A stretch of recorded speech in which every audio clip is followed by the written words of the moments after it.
yesterday. At the end of the fourth line, the section that begins on page Zayin.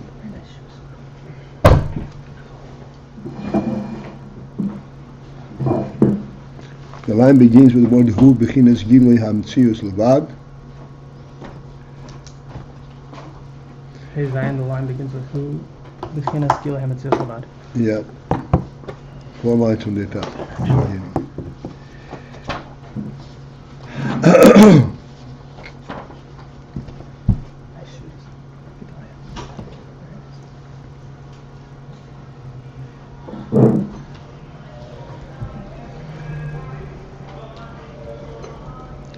We're explaining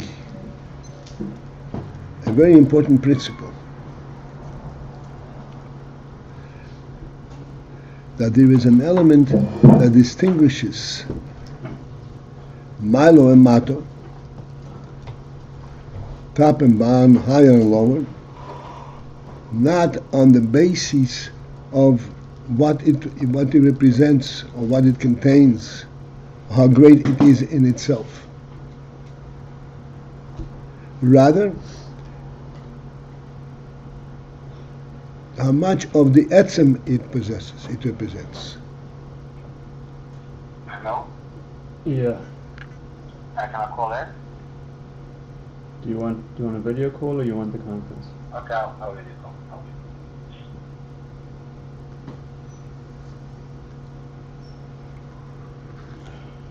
How much etzem it possesses? That's right. This etzem element, this is what distinguishes, in truth, one madrega from the other.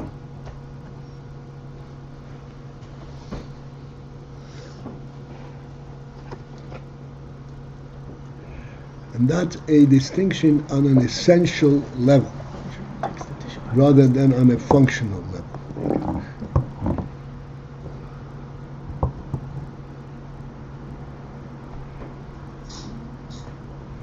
In other words, more oil, less oil is a big difference.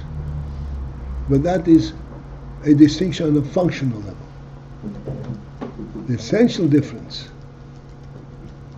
that be'etzem it is a higher madrege,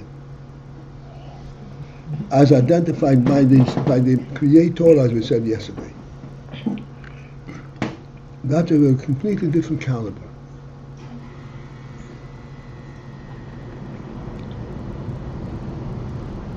That is the true distinction.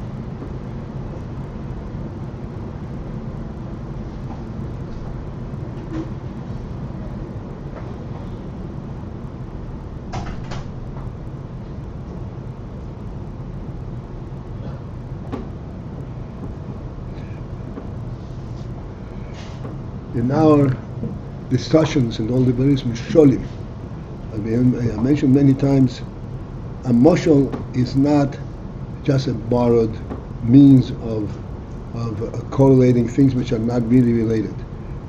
They are really related, because the whole creation is a reflection of the way things are l'mayla. Therefore, things the way they are l'mato is a true representation.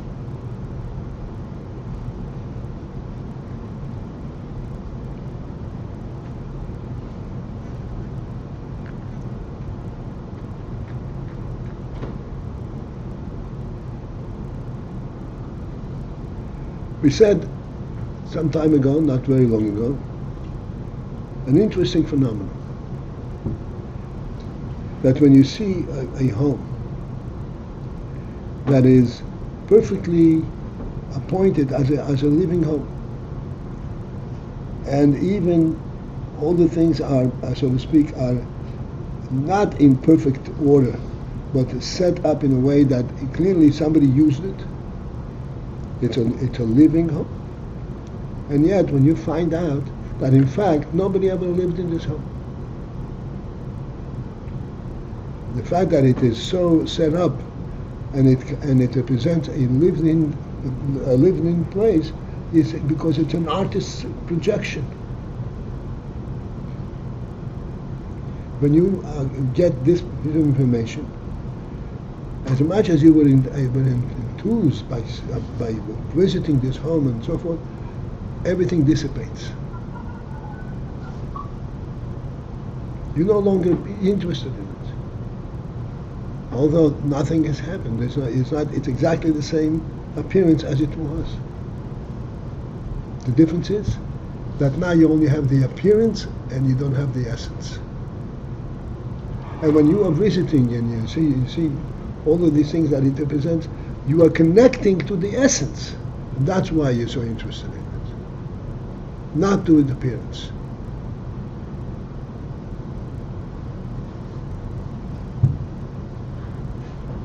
Is it really possible for someone to be in a house that no one ever lived in and feel connected to somebody? Just no one's there. That's exactly what we're saying. That when you find out that there's nobody ever lived in here, you're no longer interested in this house. Before he found out. Before I find out, it looks to him like somebody lived in it. He wants to know what happened, who lived here.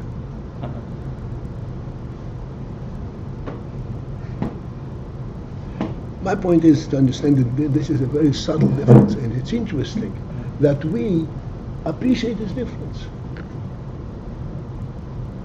How do we appreciate this difference?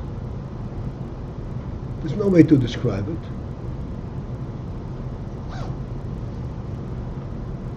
How do we appreciate this difference? Because we possess an essential truth, an essence, what's called chokhmah.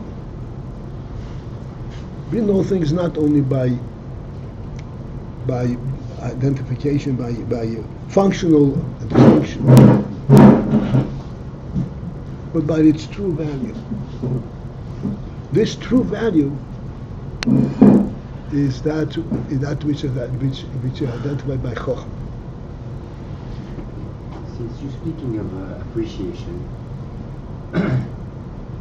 I'm imagining another level of mashal of a house that has been conceived by a very high level architect,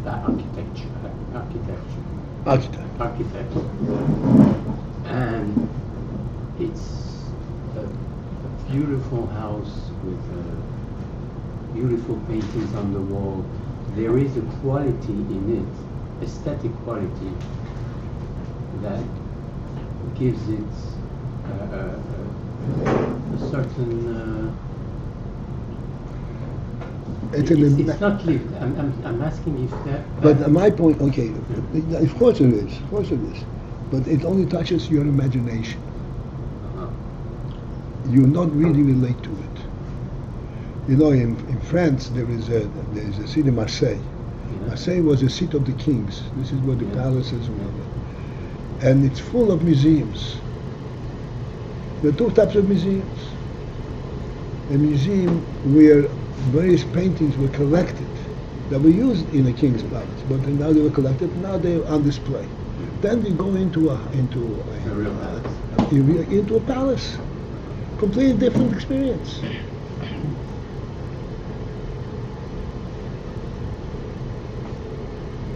Although the king could not be there anymore. Of course he's not there, it doesn't exist. But this is the king's palace. And the experience there is totally different than seeing it in a museum. I'm pointing out, it's a phenomenal thing that we have that sensitivity. And the reason we have that sensitivity, this is not of our making, this was the REBBE put into us. This is the godly element in us. This is a truth beyond worldly definition. This is called chokhmah. This is what chokhmah is of such phenomenal importance.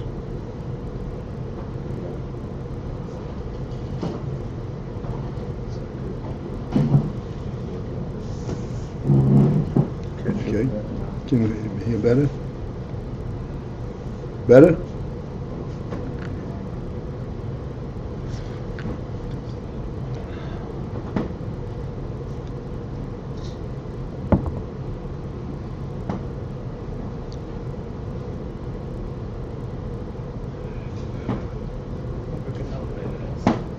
And the Rebbe, this is exactly what the Rebbe is focused in right now.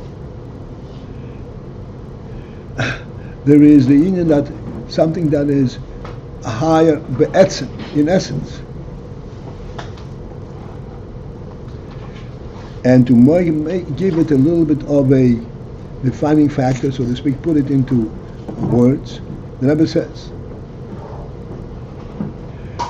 that above Atzilus there is the Atzimus HaKav, in Atzilus, and then down there is only what's called the Ha'ora of the Kav.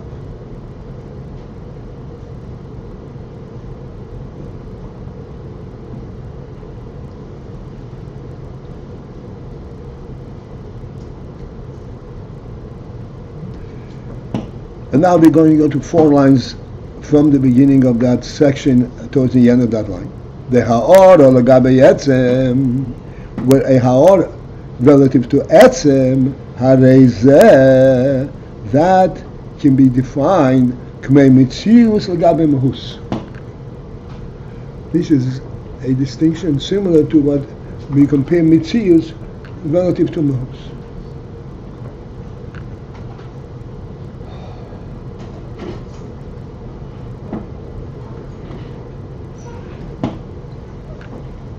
Since we've gone to this far, what is in fact the difference between Mitzius and Mahus?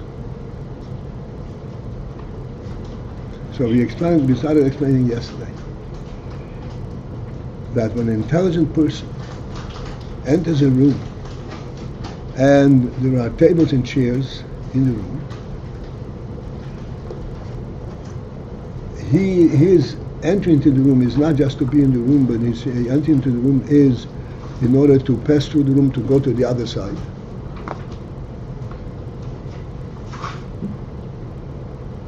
There are 2 ways that he can relate to the tables and chairs that are standing in his way.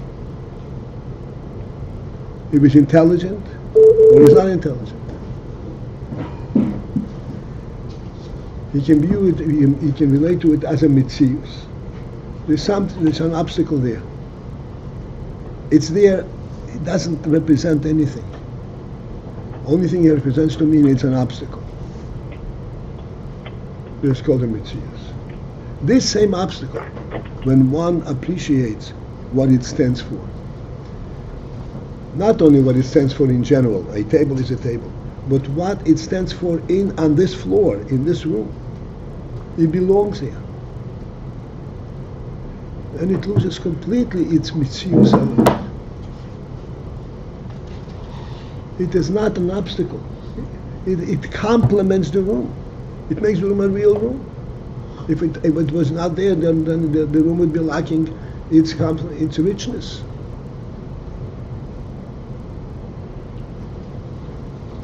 Which one is this? What is it? What is its reality?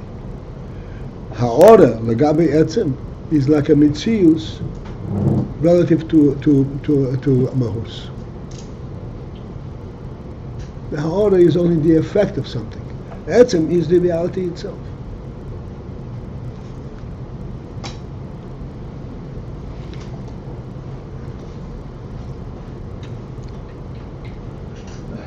Let's continue now in the 5th line from the beginning. V'gam, and then furthermore, the first principle that we explained is that there is the etzem above Atzilus is the etzem ho'er. What means the etzem? Not the ha'or. Atzilus begins the ha'or, because ha'or l'gabe mitzius, l'gabe etzem is a mitzius l'gabe mus. V'gam, and then furthermore, also, when you talk about in the etzem level, ha'or shehu b'bchinas gilu ha'etzem.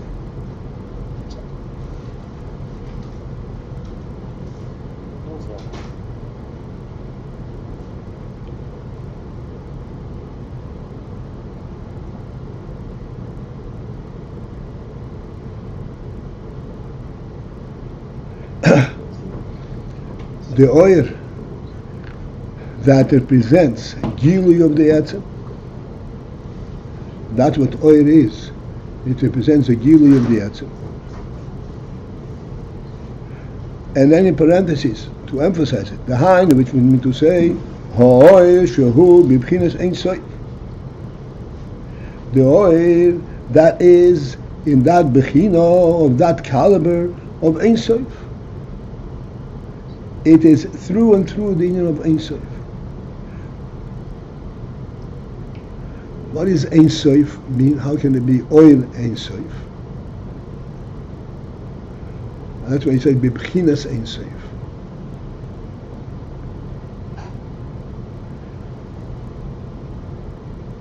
Anything that has a beginning, it starts at some point. And before that point, it didn't exist. It's by definition not Ein Sof.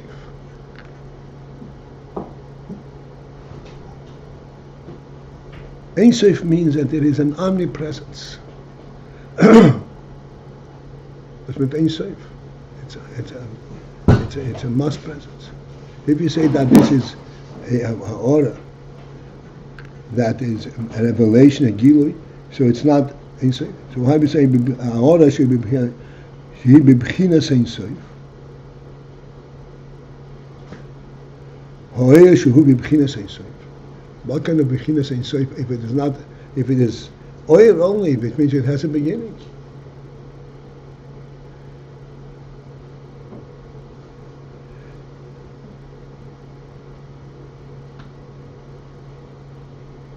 And the explanation is,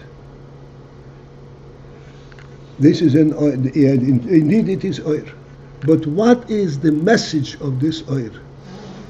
The message of this oir is not that there is oir, but rather that there is moir.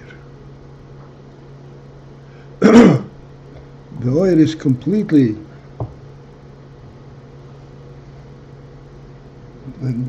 self-effacing. And it is in its message, and its aim is to reveal that there is an etzem. It's got the oil shehu b'chinas Ein Sof. It has the bechina. It qualifies as Ein Sof, even though it cannot be Ein Sof, because it's oil. But it has the element of pointing to Ein Sof, because it's pointing to its source. I thought we always learned the Bechinas, not only that it is Ein Sof, but it's even tending in that direction. It's more than just being Ein Sof. Okay, I'm not going here. So, Hoya Shehu Bibchinas Ein Sof.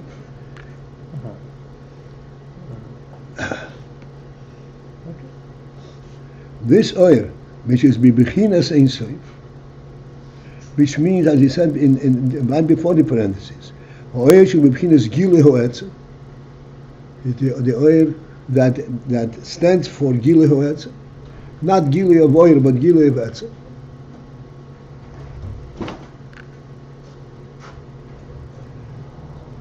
Harei hu rak b'chinas mitzius levad.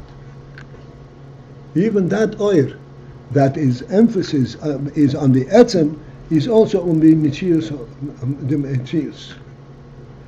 He's a Bibchinas Metzius. He is in that category of Metzius, not Etzem. This is for sure above the Kav we're talking about. V'hainu, which means to say, Shehoir Megale, the oil reveals Rak Metzius Hamoir, even though it points to the moir, but it's megala only the mitzius aspect of the moir. Lo ye'etzem mehusoy.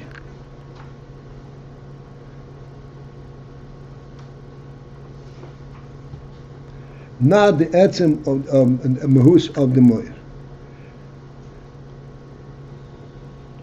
Oir is megala the moir. But what aspect of the moir is it megala? The mitzius of the moir, not etzem mehusay.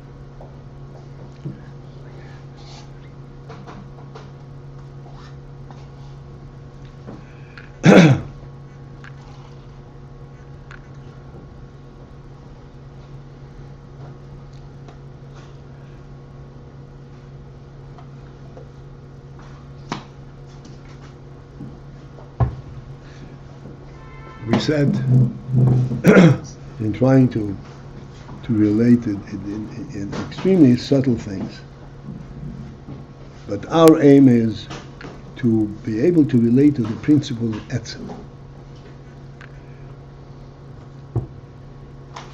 Etzem hu soyer, and ordinary mitzvah soyer.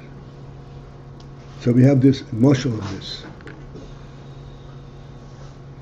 As we said before, a home is that which houses or house a human being, a person. Which means it has an inherent aspect of a living human being there. That's what's a home. Not how it is proportioned, not how it's appointed, how it is built and laid out, but the fact that the human being lived here.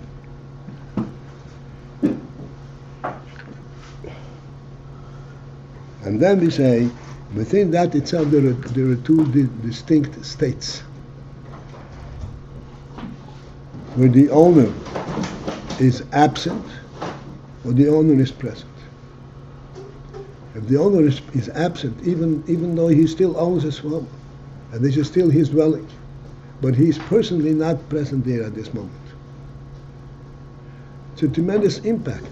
When you are in that home, you are going to treat everything with special deference.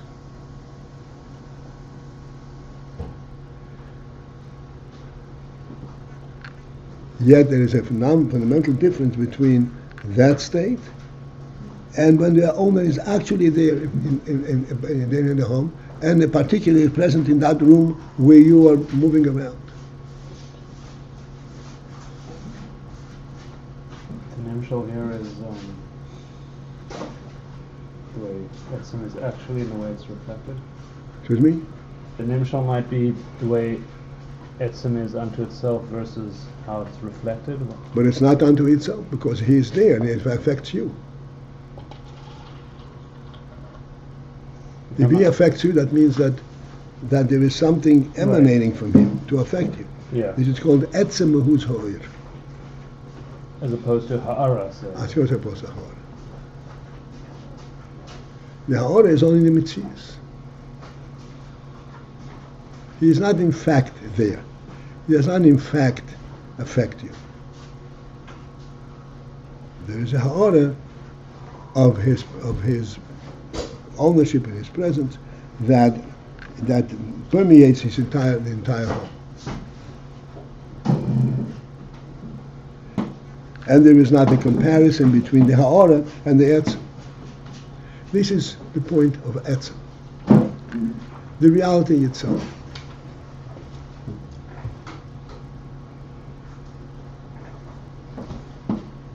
In halacha, we know that if a person is to testify, bear witness to some occurrence, he cannot bear witness unless he's actually seen it occur. If he experienced a situation that clearly points to that occurrence, without a shadow of a doubt, nonetheless, he's not a witness.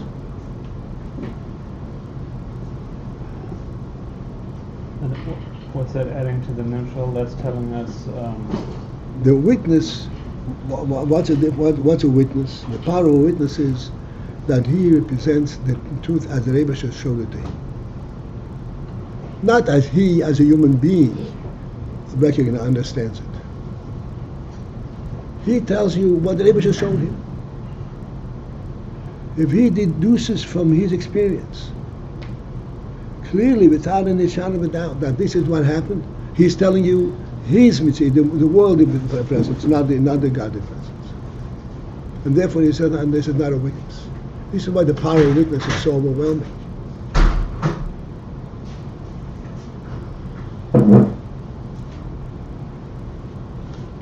The nimshal here is that the difference between ha'ara and etzem. ha'ara is like a deduced account. The story with Shimon Mashetach. Yeah. There was no shadow of doubt what happened. Even if you're blind, you do solve my question. But you haven't seen the real thing. So you know the truth, but you're not a witness to it.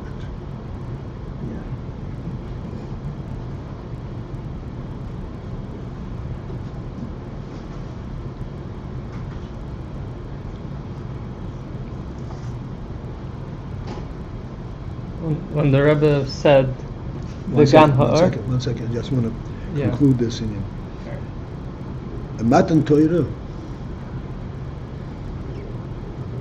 the entire Jewish nation, for all generations, stood there at Matan Torah, and they saw They saw the koilas.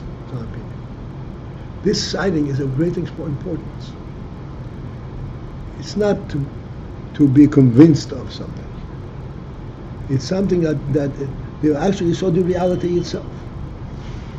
Because they saw the reality, it cannot dissipate from their soul. That it cannot be lost, because it's a part of their own reality.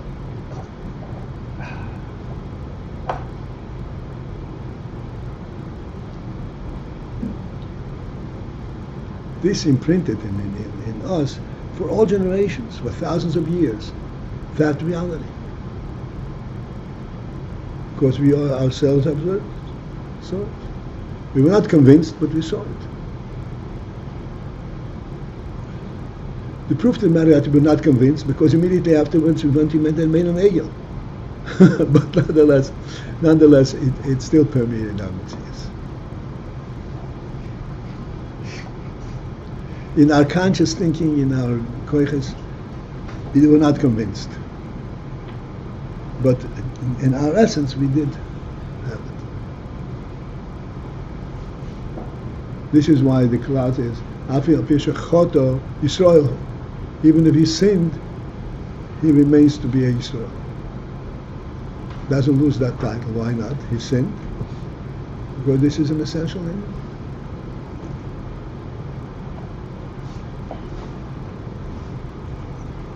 So the Rebbe says, the Gam Ha'or, Shehu B'B'chinas Gilei Ha'etzem, that this is already above the Kav.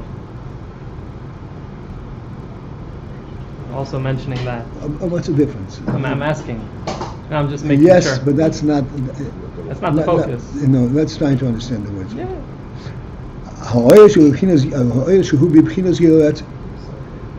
The oil that has the quality of Gilei Ha'etzem. What kind of Hainu? Ha'oil Shehu B'B'chinas Ein Sof. This is the oil that is B'B'chinas Ein Sof. What's made the oil Shehu B'B'chinas Ein Sof? Not the oil does not begin from oil, which cannot be Ein Sof. The oil begins from Etzem. That's how you can be Ein Sof.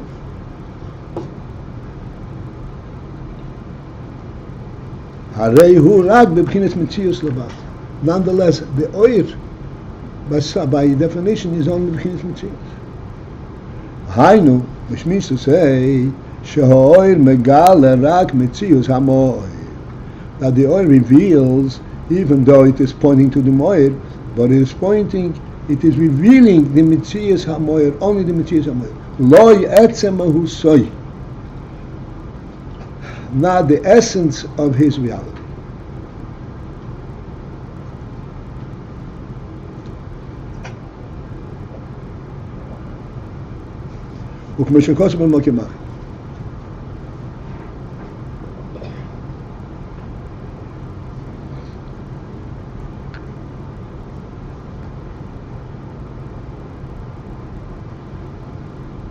So in our moshel, for example, of the presence of the owner of the home, present at this moment.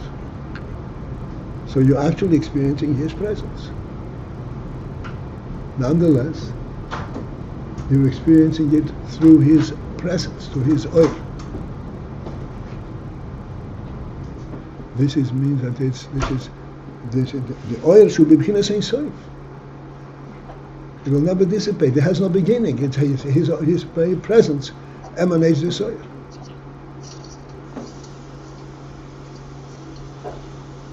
It is still a mitzius relative to Moses. It is not him, it is his presence.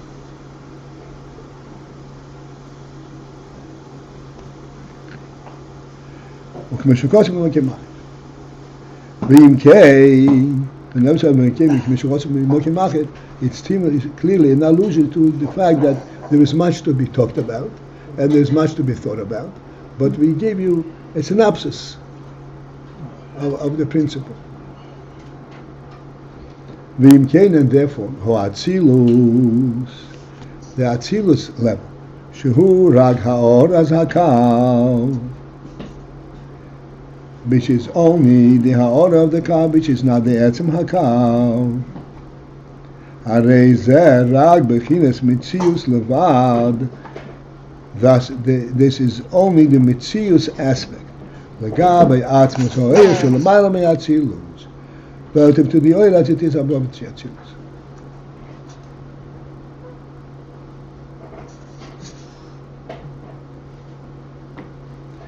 Now go into the parentheses and see how much we can absorb in a quick glance.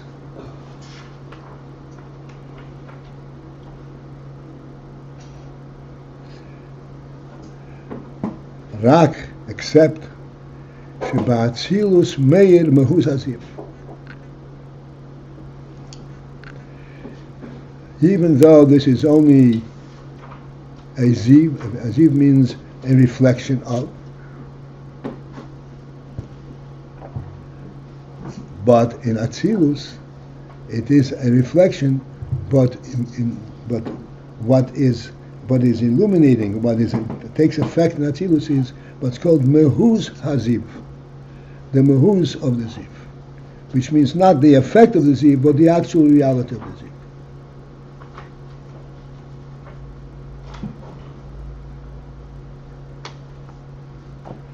This is in our moshel. He said there is a presence of the host, the presence of the person. It's also only a ziv, but there is a reality of the ziv.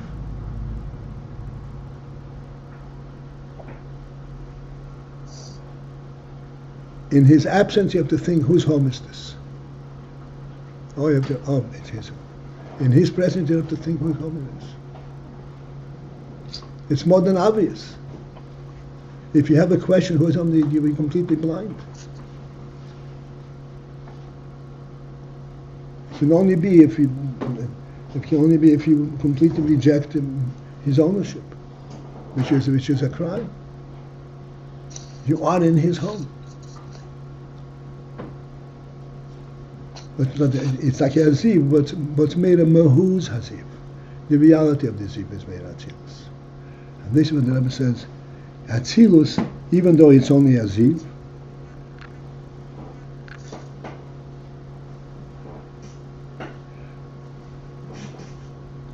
but nonetheless, the ziv in Atzilus has a sense of reality. V'hainu, in other words, v'hainu means in other words, sheb'sfiras the Atzilus, that in the spheres of Atzilus, musog mehuz haziv is comprehended, even though they are spheres, and they're taking things in their own way, chokhmah bina das in their own stance, in their own nature, but nonetheless they recognize the mehuz haziv, the reality of the ziv itself. Ukmei shekosu b'makim acher, as is explained elsewhere, b'yinyan, in discussing the principle hasogas and shomas b'ganei of the neshomas, but the neshomas comprehend in ganei. In ganei, then the hasogas and neshomas is completely different than the neshoma when the neshoma is in the guf, even though the neshoma is in the neshoma. But when the neshoma is in ganei, then it is like in its own turf. It does not know things by deducing, by focusing in on its own truth. It is in its own domain. Everything that it is substantiates its own truth. It's a completely different experience. Who's Hazib?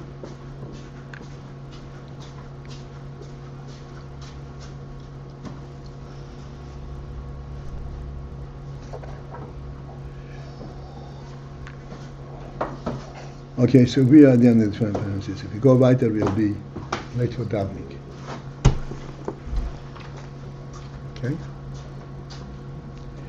Okay, so we are after this parenthesis. Have a great day.